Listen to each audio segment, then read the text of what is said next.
আজকের এসো জীবন গড়ি অনুষ্ঠানে আমরা সেই আকাশটা ধরার চেষ্টা করব, ছুঁয়ে দেখার চেষ্টা করব। আর যার হাত ধরে, যার কথার মধ্য দিয়ে আমরা সেই আকাশ ছুঁতে চাইব, তিনি হচ্ছেন ইনা বসু, একাডেমিক এবং যোগাযোগ পরামর্শদাতা, সাবেক পরিচালক, industry relations, sister Nivedita university, Kolkata. অনেক অনেক স্বাগত ম্যাডাম আপনাকে আজকের এই অনুষ্ঠানে। তো প্রথমেই যেটা ম্যাডাম জানতে চাইবো আপনার কাছ থেকে আজকের এই অনুষ্ঠানের মধ্য দিয়ে, আসলে আমাদের মধ্যে একটা ট্যাবু চলে এসেছে যে ক্যারিয়ার মানেই চাকরি, অনেকেই ভাবে সেটা। আর আজকের তরুণদের মধ্যে চাকরি মানেই হচ্ছে সাফল্য। তো এই যে ধারণাটা, আপনি কি মনে করেন ম্যাডাম এই ধারণাটা কোথা থেকে এসেছে? অনেক অনেক ধন্যবাদ। হ্যাঁ, নিশ্চয়ই আজকে কিছু জিনিস নিয়ে একটু আলোচনা করব। তার আগে শুভ সন্ধ্যা সকল শ্রোতাদের, ছাত্রছাত্রী যারা শুনছে তাদের সকলকে আমার প্রীতি ও শুভেচ্ছা। তোমাদের আগামী দিনের ভবিষ্যৎ যেন উজ্জ্বল হয় এই কামনা করি। আমি কতগুলো কথা একটু বলবো। হ্যাঁ, যে ট্যাবুর কথা শর্মিষ্ঠা বলছিল, যেটা আমাদের চাকরির দিকে এগিয়ে দেবার একটা প্রথা চলে এসেছে, এটা সম্বন্ধেও কিছু বলবো এবং সেটার থেকে একটু ডিভিয়েট করা, একটু ঘুরে দাঁড়ানো কিভাবে যায় সেটা নিয়েও আলোচনা করব। আমি প্রথমে একটু বলি যে আমরা দেখি যে ছাত্রছাত্রীরা যখন কলেজ ইউনিভার্সিটিতে ভর্তি হতে আসে, তারা এবং গার্জেনরা প্রথম প্রশ্নই করে যে আপনাদের প্লেসমেন্ট কেমন হয়। হ্যাঁ, আমার ব্যক্তিগত এই ব্যাপারে একটা অভিমত আছে। সেটা হচ্ছে কলেজে বা ইউনিভার্সিটিতে পড়াশোনা হবে বা হবে না, মাস্টারমশাইরা, প্রফেসরেরা অনেক কিছু শেখাবেন, অনেক কিছু বোঝাবেন, পরীক্ষা নেবেন, সকলে ডিগ্রি পাবে, সার্টিফিকেট পাবে, ডিপ্লোমা পাবে, একটা করে কাগজ নেবে, কেউ ভালো নম্বর পাবে, কেউ কম নম্বর পাবে। ঠিক। এবার সব শেষে কলেজ বা ইউনিভার্সিটি আরেকটা শেষ কর্তব্য হচ্ছে চাকরির সন্ধান দিয়ে দেওয়া বা প্লেসমেন্টের ব্যবস্থা করা, ক্যাম্পাস ড্রাইভের ব্যবস্থা করা। এবার আমার কথা হচ্ছে যে একটা প্লেটে, একটা থালায় অনেকগুলো খাবারের জিনিস কলেজ সাজিয়ে দিল।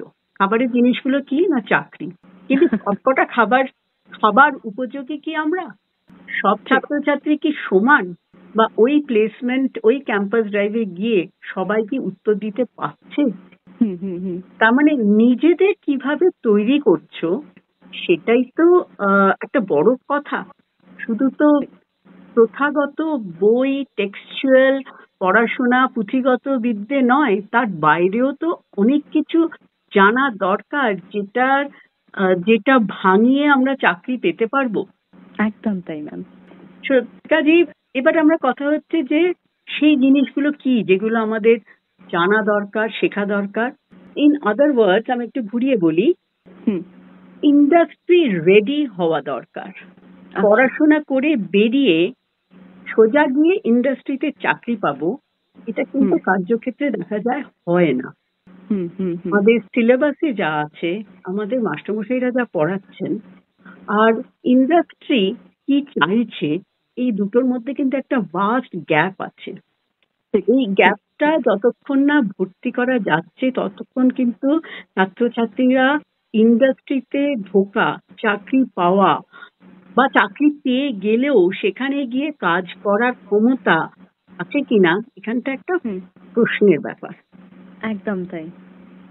তো আমরা এটাকে বলি যে কারিকুলামের বাইরে কিছু স্কিল এনহ্যান্সমেন্ট করা দরকার, কিছু স্কিল অ্যাকোয়ার করা দরকার। এবার কি স্কিল অ্যাকোয়ার করবে সেটার জন্য চোখ কান খুলে রাখতে হবে। যে ইন্ডাস্ট্রিতে চাকরির জন্য চেষ্টা করা হচ্ছে তাদের রিকোয়ারমেন্ট কি, তাদের সেখানে কোন কাজের প্রয়োজন, সেই কাজটা যদি আমাদের পুঁথিগতভাবে না শেখানো হয়ে থাকে তাহলে সেইটা শিখে নাও। এটা কয়েক রকম ভাবে অ্যাড্রেস করা হচ্ছে আজকাল। একটা হচ্ছে যে কোম্পানিরা বুঝে গেছে, ইন্ডাস্ট্রি বুঝে গেছে যে কোনো সিলেবাসে কিন্তু এই জিনিসগুলো থাকে না যেগুলো তাদের প্রয়োজন। ফলে তারা ভালো ছাত্রছাত্রীদের তুলে নিচ্ছে নিয়ে নিজেদের সময় পয়সা খরচ করে তাদের ট্রেন করে নিই। সেখানে কি ম্যাডাম আমাদের যে শিক্ষা ব্যবস্থা রয়েছে সেটা কোনোভাবে দায়ী রয়েছে এই ব্যাপারে? আমি সেটা বলবো না, কারণ 4 বছর 5 বছর যাই হোক তার মধ্যে আমাকে সবটা শেষ করতে হবে। এবার গোড়াটা কাঁচা থাকলেও তো চলবে না, আসল যেটা শিক্ষা সেটা তো দিতেই হবে। এবার সেইটা শিখিয়ে এক একটা ইন্ডাস্ট্রির এক এক রকম রিকোয়ারমেন্ট, সেইটা কি করে সব ছাত্রছাত্রীদের সমানভাবে, এটা সম্ভব না। আরেকটা জিনিস যেটা, সেটা হচ্ছে টেকনোলজি ফাস্ট চেঞ্জ হয়ে যাচ্ছে, যে আজকে যদি সিলেবাস চেঞ্জ করে নতুন কিছু ঢুকিয়ে সেটা পড়ানো হয়, সামনের বছর দেখবো সেটা বদলে গেছে বা তার থেকে আরো নতুন কিছু এসে গেছে। কাজে এই দৌড়ে কিন্তু কোনো কলেজ ইউনিভার্সিটি পেরে উঠবে না। তো সেই জন্য এটা দরকার। এটা একটা তো বললাম যে ইন্ডাস্ট্রিরাই চাকরি ভালো স্টুডেন্টদের তুলে নিচ্ছে, তাদের পিছনে নিজেরা খরচ করে তাদের ট্রেন করে নিচ্ছে, নিজেদের উপযোগী করে নিচ্ছে। উপায় হচ্ছে কলেজরা কিছু অ্যাডিশনাল কোর্স, অ্যাডিশনাল ক্লাসেস নিচ্ছে, হয়তো অ্যাডিশনাল কস্ট দিতে হচ্ছে, খরচ দিতে হচ্ছে, কিন্তু ইউনিভার্সিটি বা কলেজই সেই ব্যবস্থাটা করে দিচ্ছে, তোমরা নিজেদের পছন্দ মতো এই আমরা অ্যাডিশনাল স্কিল দিচ্ছি, এগুলো করে নাও। আর তৃতীয় উপায় হচ্ছে আজকাল অনেক রকম অনলাইন অফলাইন প্রচুর কোর্স এসে গেছে। হ্যাঁ, অনেক কিছু এসে গেছে, আমি নাম নেওয়াটা আমার উচিত না, তবু বলছি যে অনেক রকম কিন্তু অ্যাভেলেবল। রামকৃষ্ণ মিশন আমরা শিগগিরই সামনের মাসেই আমরা চালু করতে যাচ্ছি, রামকৃষ্ণ মিশন রিশটার বোস ক্যাম্পাসে অনলাইন স্কিল এনহ্যান্সমেন্ট কোর্স অনেক কিছু পাওয়া যায়। এগুলো একটু ছাত্রছাত্রীরা খোঁজ করে কন্টিনিউয়াসলি পড়াশোনার সাথে সাথে বা ফ্রি টাইমে বা যেই ক্লাসেস শেষ হয়ে গেল, কোর্স শেষ হয়ে গেল, অমনি 1 মাস 2 মাস যা সময় পাচ্ছে উইকেন্ড কোর্স, ইভিনিং কোর্স করে করে নিজেদের সবসময় যেন আপডেটেড রাখে। ম্যাডাম, সেখানে আপনি যেহেতু অনলাইন কোর্সের কথা বললেন, সেখানে একটা প্রশ্ন এসে যায় যে অনলাইন কোর্স আর রিয়েল ওয়ার্ল্ড স্কিল এই দুটোর মধ্যে কোনটার গুরুত্ব সবচেয়ে বেশি এবং দুটোকে কিভাবে ব্যালেন্স করা উচিত একজন যে স্টুডেন্ট বা যে শিক্ষাটা নিতে চাইছে তার? এবার ফিজিক্যাল ক্লাস অফলাইন ক্লাসের এটা তো তুলনা হয় না, অলওয়েজ সেটারই প্রয়োজনীয়তাটা বেশি, কিন্তু সেটা সম্ভব নয়, এটা সব ক্ষেত্রে সম্ভব নয়। যার জন্য অনলাইন কোর্সে আমি তো শুনলে হয়তো খারাপ শোনাবে, কিন্তু আমি নিজে বলি থ্যাঙ্কস টু কোভিড এসেছিল বলে আমরা তো অনলাইনের উপর ডিপেন্ডেন্ট হয়ে পড়েছি, এবং সেটা কিন্তু একদিকে ভালো হয়েছে। এই যে আমি বললাম যে রিশরার বোস হাউস ক্যাম্পাসে রামকৃষ্ণ মিশনে চালু হতে চলেছে, এইটা রিক্সায় গিয়ে কজন করতে পারবে, কিন্তু সারা ভারতবর্ষ বা ইস্টার্ন ইন্ডিয়ার সকলেই তো সেটা অনলাইন কোর্স করতে পারে। কিছু কিছু আমরা যেমন করি হাইব্রিড অর্থাৎ বেশিরভাগটাই অনলাইনে হয়, কয়েকটা ক্লাস যেগুলো একদম দরকার, হ্যান্ডস অন দরকার, সেইগুলো আমরা হয়তো ফিজিক্যাল ক্লাস করি।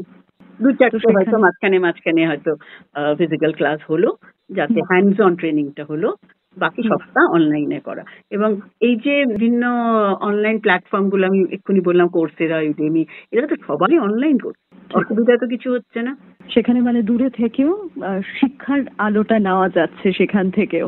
তো কাজে আমার বক্তব্য হচ্ছে যে কলেজ ইউনিভার্সিটির উপরে ডিপেন্ড না করে নিজেদের গরজে চোখ কান খোলা রেখে কোথায় কি হচ্ছে সে খবরটা নিয়ে কিছু না কিছু অ্যাডিশনাল নিজের পছন্দের মতো নিজের উপযোগী বেছে নিয়ে মাস্টারমশাইরাও গাইড করে দিতে পারবেন, করে থাকেনও, আমাদের মতো কনসালটেন্টরা রয়েছি, আমরাও হেল্প করে দিই কিছু না কিছু। এবং আমি এরকমও স্টুডেন্ট জানি যারা সাইমালটেনিয়াসলি মানে পাশাপাশি 3-4টে কোর্স করে ফেলছে, কারণ কোনটা কাজে লাগবে তো জানা নেই, করে ফেলি। এমনকি চাকরি পাওয়ার পরেও continuous upgradation, continuous skill enhancement করে যাওয়া দরকার। ম্যাম, এমন তো অনেকেই রয়েছেন যারা চাকরি করছেন কিন্তু চাকরিটা হয়তো বা মন মতো হচ্ছে না, কিন্তু সেখানে তিনি হয়তো বা চাইছেন যে আমি একজন উদ্যোক্তা হব, আমি নিজের কিছু একটা তৈরি করব। তো সেক্ষেত্রে চাকরি ছেড়ে উদ্যোক্তা হতে গেলে সবচেয়ে বেশি মানে কোথায় তারা হোঁচট খায় বলে আপনি মনে করেন, বা সেখান থেকে কিভাবে উঠে দাঁড়াতে পারে বলে আপনি মনে করেন? আমি বলছি চাকরি ছেড়ে কেন, চাকরির আগেই, এই যে আমি বললাম যে আগেই স্টুডেন্ট বা গার্জেনরা খোঁজ নেন আপনাদের প্লেসমেন্ট কেমন হয়, কেন? আমি আমার ছাত্রছাত্রীদের কিছুদিন আগেই একটা কথা বললাম, কলেজের প্লেসমেন্ট অফিসারদের এবার একটু আহ, শান্তি দাও, ওদের পিছনে না দৌড়ে নিজে কিছু করার কথা ভাবো। আজ যদি নিজে কিছু শুরু করো, 2-4-5 বছর পরে দেখবে কলেজের প্লেসমেন্ট অফিসাররা তোমার পিছনে দৌড়চ্ছে স্টুডেন্টদের চাকরি দেওয়ার জন্য। কাজী চাকরি করে তারপরে নিজে কিছু করব কেন, শুরু থেকেও করা যায়, শুরুতেই তো করা যায়, একদম ঠিক। এবার সেইটা নিয়ে আমি বলি কেন ছেলেমেয়েরা ভয় পায়। আমি বলবো ভয়, নিজে কিছু করবার একটা ভয় ভীতি আমাদের মধ্যে কিন্তু কাজ করছে, সেটা আমি একটু কাটাবার চেষ্টা করি।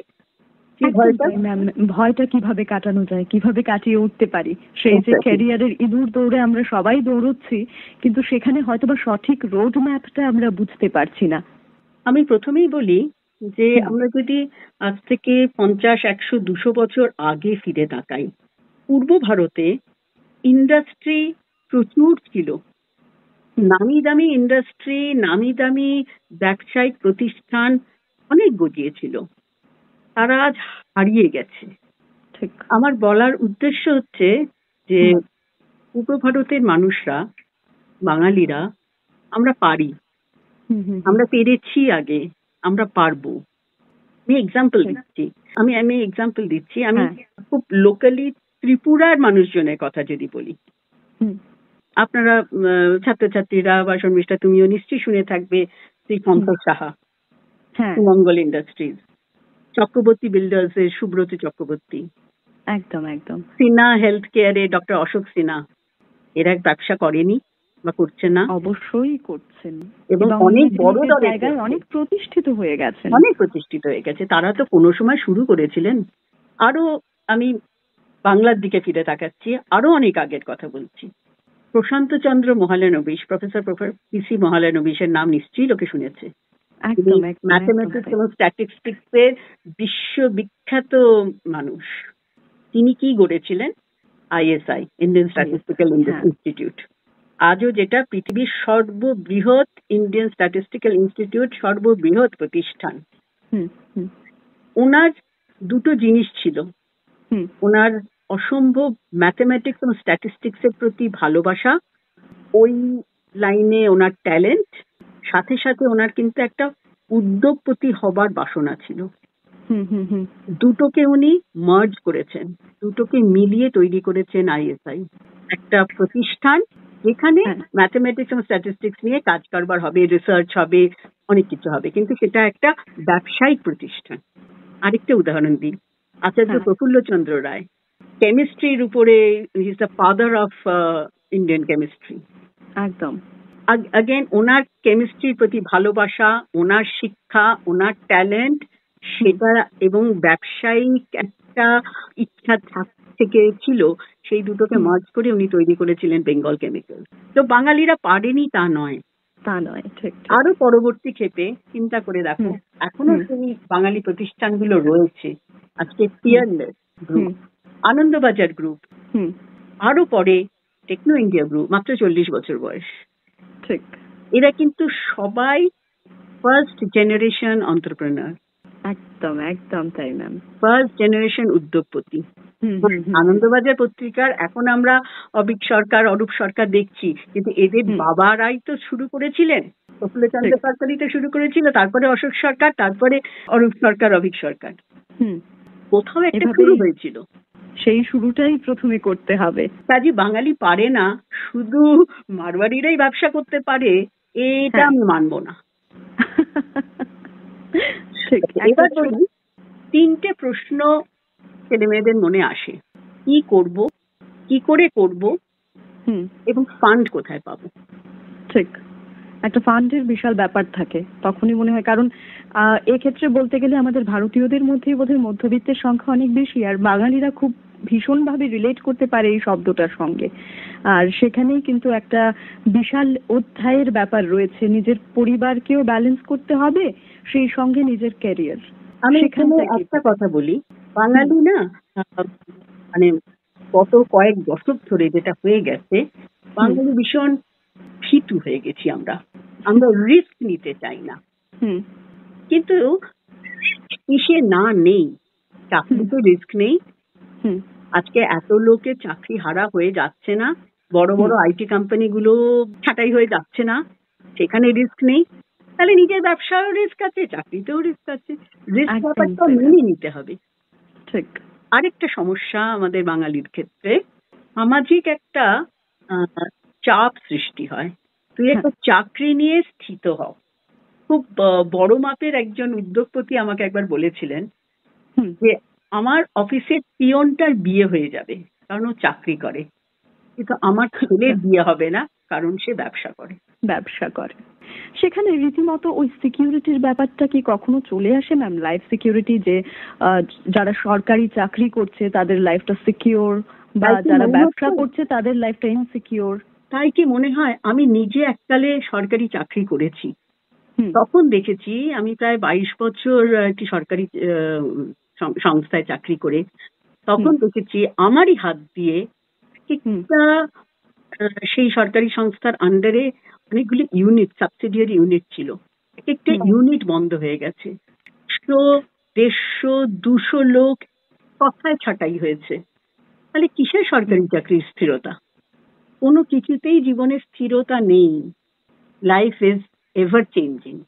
আচ্ছা, এবার ওই যে 3টে প্রশ্নের কথা বললাম, সেই 3টে প্রশ্নের যে কি করব, কোথা থেকে শুরু করব, কি করব, এটা হলো প্রথম প্রশ্ন। এর উত্তরটা আমি দিই। এর উত্তরটা খুব সোজা।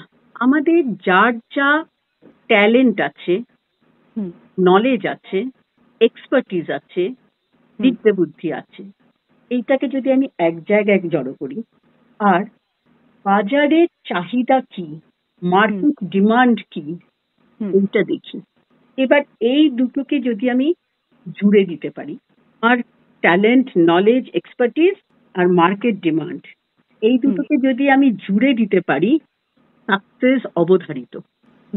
আমি এক্সাম্পল দিচ্ছি। আজ থেকে 10-12 বছর আগে আমরা কি এই ক্যাব, উবার, ওলা এগুলো শুনেছিলাম? একদমই নয়। মার্কেটের এই ডিমান্ডটা ছিল। আরেকটা উদাহরণ দিচ্ছি, থ্যাঙ্কস টু কোভিড আবার বলবো, কোভিড পূর্ববর্তী সময়টায় কোথায় ছিল আমি জানি না, আগরতলায় সুইগি, জোম্যাটো কি আছে? হ্যাঁ, সুইগি, জোম্যাটো চলে এসেছে। তবে এগুলো কোথায় ছিল? আমরা কোভিডের সময় তো ম্যাক্সিমাম ইউজটা করেছি। এবং এখন আমরা এত ডিপেন্ডেন্ট, আমার নিচের বাড়িতে দোকান রয়েছে, তবু আমি সুইগিতে অর্ডার করছি। এই যে ভাবনা, তাহলে এই যে প্রয়োজনটা ছিল, ঠিক, এবং আমার মাথায় সেই বুদ্ধিটা ছিল, সেই আইডিয়াটা ছিল, নলেজটা ছিল। নলেজটা কিসের? ওই অ্যাপটা বানানোর। ঠিক, নিজের না থাকে, কারোর কাছ থেকে সেই নলেজটা নিয়ে আমি তাকে দিয়ে অ্যাপটা বানাচ্ছি। এরকম প্রচুর উদাহরণ আছে। এই যে ম্যাম আইডিয়া এবং নলেজের কথা বললেন, সেই সঙ্গে পরিশ্রম, শৃঙ্খলা, অধ্যাবসায় অবশ্যই কতটুকু জরুরি? অবশ্যই। এই ব্যাপারে একটা কথা বলি। আমি একজন ইয়াং ব্যবসাদারের মুখে কথাটা শুনেছি। চাকরি যারা করে, বেশিরভাগ ক্ষেত্রে আমরা 10টা 5টা ভাবি। ঠিক, 10টা 5টা একটা ব্যাপার থাকে। ব্যবসা যারা করে তাদের কিন্তু কোনো টাইম লিমিট নেই। রাত্রি 2টো অব্দি বসেও কাজ করছে, আবার হয়তো বেলা 12টা অব্দিও ঘুমোচ্ছে। নিজের মালিক নিজে, নিজের কাজটা নিজে করতে পারছে। ঠিক, কিন্তু ওই যে তুমি যেটা বললে শৃঙ্খলাবোধ, এই ব্যাপারটা খুব দরকার। কারণ ভালো হলে নিজের ভালো, মন্দ হলে নিজের কিন্তু ক্ষতি। এই যে ব্যবসাটা, এর পুরো দায়িত্ব আমার।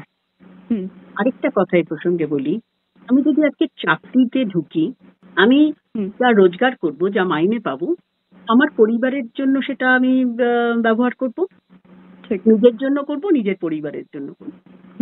কিন্তু আমি যদি ব্যবসা করি, আমার পরিবারের জন্য করব, সাথে কিন্তু 2টো 5টা 10টা 100টা হাজার হাজার এমপ্লয়ি আমার থাকবে, অতগুলো পরিবার আমার উপরে। আমার মুখের দিকে তাকিয়ে অতগুলো পরিবার থাকবে, তাদের দায়িত্ব কিন্তু আমার। একদম তাই। ম্যাডাম, যেহেতু আমরা ক্যারিয়ারের নিয়ে কথা বলছি এবং আপনি খুব জোর দিচ্ছেন ব্যবসার ক্ষেত্রে, যেমন একটা ট্যাবু আমরা প্রথমেই শুরু করেছিলাম অনুষ্ঠান এটার মধ্য দিয়ে যে চাকরি ছাড়া আমাদের জীবন বা ক্যারিয়ার গড়া সম্ভব নয়, সেই একটা ট্যাবু চলে এসেছে।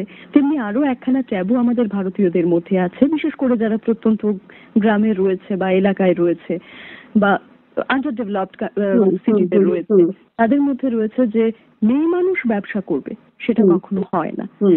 আপনি নিজেও সেই লাইনে আছেন এবং একজন মেয়ে হয়ে সেটা প্রমাণ করেছেন।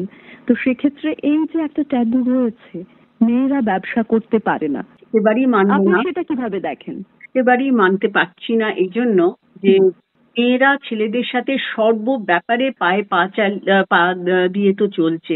আমরা স্পেসে যদি যেতে পারি, আমরা ব্যবসা করতে পারবো না কেন? আমার পরিচিত বেশ অনেকজন মহিলাই আছে, কেউ প্রফেসর ছিলেন, আমি এক ভদ্রমহিলার কথা জানি, উনি নামকরা একটা ইনস্টিটিউটে প্রফেসর ছিলেন, লাখ দেড়েক টাকার মাইনের চাকরি ছেড়ে দিয়ে নিজের ব্যবসা নামলেন। সেটা কিসের ব্যবসা জানো? চকলেটের ব্যবসা। আচ্ছা। আজ তার চকলেট দেশে বিদেশে রপ্তানি হচ্ছে। বাহ। আমি এমন এক মহিলাকে জানি, শুধু মহিলা না, তিনি একজন ক্যান্সার সার্ভাইভার, অসম্ভব সাকসেসফুল, জুট নিয়ে, মহিলাদের নিয়ে জুটের উপরে কাজ করে উনি মানে এখন বলতে গেলে মানে দেশের একজন, কত যে অ্যাওয়ার্ড পাচ্ছেন, কত যে নাম ডাক ওনার। আমি নিজে 41 বছরের ক্যারিয়ার আমার, এই বয়সে এসে আমি প্রকার এটা ব্যবসায় শুরু করেছি, যেটাকে কনসালটেন্সি মোড বলছি। আমি বিভিন্ন অর্গানাইজেশন এবং ইনস্টিটিউটকে আমি হেল্প করি, এবং আমার আরেকটা বড় পরিচয় হচ্ছে আমি কিন্তু স্টার্ট আপদের হেল্প করি। বাহ। ম্যাম, এখন খুব কথা হচ্ছে এআই নিয়ে, আর্টিফিশিয়াল ইন্টেলিজেন্স নিয়ে এবং সেই সঙ্গে অটোমেশন নিয়ে। আপনি কি মনে করেন ম্যাম, আজকে থেকে যদি আমরা 10 বছর পরের কথা ভাবি, তখন এই সব আমরা ইন্ডাস্ট্রি নিয়ে কথা বলছি, সেগুলোর রিপ্লেসমেন্ট কি করা সম্ভব এআই এবং অটোমেশন দ্বারা? আমি একটু আগেই বলেছি না যে টেকনোলজি ভীষণ ফাস্ট চেঞ্জ হচ্ছে। আজকে যেটা জানি কালকে সেটা দেখবো বদলে গেছে বা অ্যাডভান্স হয়ে গেছে। আজ থেকে কি বলবো, বছর 30-40 আগে এখনকার ছাত্রছাত্রীরা হয়তো নিশ্চয়ই দেখেনি, এবং তুমিও দেখেছো কিনা আমি জানি না, কিন্তু 1980s এর সময়টায় তখন কিন্তু কম্পিউটার ব্যাপারটা সবে দেশে এসেছে। আচ্ছা। এবং মানুষ প্রচন্ড ভয় পেয়ে গিয়েছিল যে কম্পিউটার মানুষের চাকরি কেড়ে নেবে। হ্যাঁ, প্রচুর লোক তখন চাকরি হারা হয়েছিল। যারা বুদ্ধি নিয়ে চলেছে, যারা সঠিক পথে চলেছে, তারা সঙ্গে সঙ্গে নিজেদের নতুন স্কিলে অ্যাডাপ্ট করে নিয়েছে। অ্যাগেন ওই কথা, স্কিল এনহ্যান্সমেন্ট করে নিয়েছিল। আমি এরকমও জানি যে বললাম যে আমি সরকারি চাকরি করতাম, সেখানে 100-200 লোকের মানে চাকরি গিয়েছিল। এদের মধ্যে বেশিরভাগই ছিল কলকারখানায় কাজ করালো মানুষ। তারা কিন্তু তাদের আমরা সঠিক পথে এগিয়ে দিয়েছিলাম। তারা কম্পিউটার শিখে, তখনকার দিনে ওটাকে ডেটা এন্ট্রি অপারেটর বলা হতো। আচ্ছা। তারা কিন্তু নিজেদের স্কিলটা চেঞ্জ করে নিল, তারা শিখে নিয়ে ওই লাইনে তারা কাজ শুরু করলো। আর আজকে তো কম্পিউটার ছাড়া আমরা ভাবতে পারি না। একদমই নয়। তো আমার মনে হয় এআই যেটা আমাদের দিচ্ছে, এটা अगेन চাকরি কেড়ে নেবে, হ্যাঁ, কিন্তু চাকরিটা ঠিক কেড়ে নেবে না, চাকরিটা আমাদের বদলে যাবে, আমাদের স্কিলের ভাষাটা বদলে যাবে। কাজে যারা বুদ্ধি নিয়ে কাজ করবে তারা এখনো সময় থাকতে থাকতে নিজেদের অ্যাডাপ্ট করে নিক নতুন স্কিলগুলোতে। কারণ সামনের দিনগুলো কিন্তু অসম্ভব রকম, ওই যেটা বললে অটোমেশনে চলে আসছে, সমস্ত রকমের কাজ কিন্তু পাল্টে যাবে।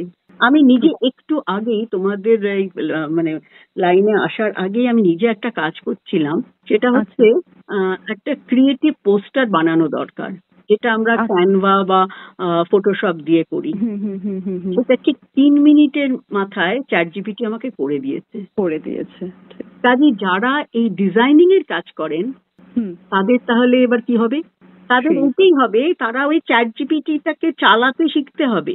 ঠিক। চ্যাট জিপিটিকে দিয়ে আমি যদি একটা পেন্টিং করাই, তাকে তো আমার বলতে হবে যে সমুদ্রের একটা ছবি দাও, সমুদ্রের পিছন দিকে যেন নীল আকাশ থাকে, একদম সামনে যেন দু চারটে নৌকো ভাসে। আমাকে তো এই ভাষাগুলো তাদের বলে দিতে হবে, বলে দিতে হবে, যেটাকে একদম তাই ম্যাম। টেকনিক্যালি বলে প্রম্পট ইঞ্জিনিয়ারিং। মানে আচ্ছা, কি কথা দিয়ে আমরা প্রম্পট করব, হ্যাঁ এআই কে কিন্তু আমাদের প্রম্পট করে দিতে হবে যে এই কাজটা এইভাবে করে দাও। ঠিক। ম্যাম, আমরা অনেকটা সময় কাটিয়ে ফেলেছি এবং অনুষ্ঠানের প্রায় শেষ মুহূর্তে চলে আমি এসেছি। কিন্তু একটা ছোট্ট কথা বলবো, তারপরে তোমাকে আমি ছাড়বো। আচ্ছা আচ্ছা আচ্ছা, সেই সেটা ছোট্ট হচ্ছে কথাটাই আমরা এবারে ফান্ডসের শুনবো। কথা হচ্ছিল। হুম হুম ফান্ডসের কথা, ব্যবসার মধ্যে নামতে গেলে সবাই যেটা ভাবে যে হুম। ফান্ড কোথায় পাবো। ঠিক। খুব ছোট করে শুরু করা যায়, হ্যাঁ, হ্যাঁ হ্যাঁ। পারিবারিক ভাবে বা বন্ধু বান্ধবের কাছ থেকে খুব সামান্য নিয়ে শুরু করা যায়। হুম এবার স্টার্টআপদের বিশেষ করে সেই ব্যবসার মধ্যে যদি একটু উদ্ভাবনী ব্যাপার থাকে, ইনোভেশন থাকে, হুম। তাহলে তো কথাই নেই। রাজ্য সরকার এবং কেন্দ্রীয় সরকারের প্রচুর স্কিম রয়েছে। স্টার্টআপ ইন্ডিয়া পোর্টালে গেলেই দেখা যায় প্রচুর ফান্ডিং এর ব্যবস্থা আছে।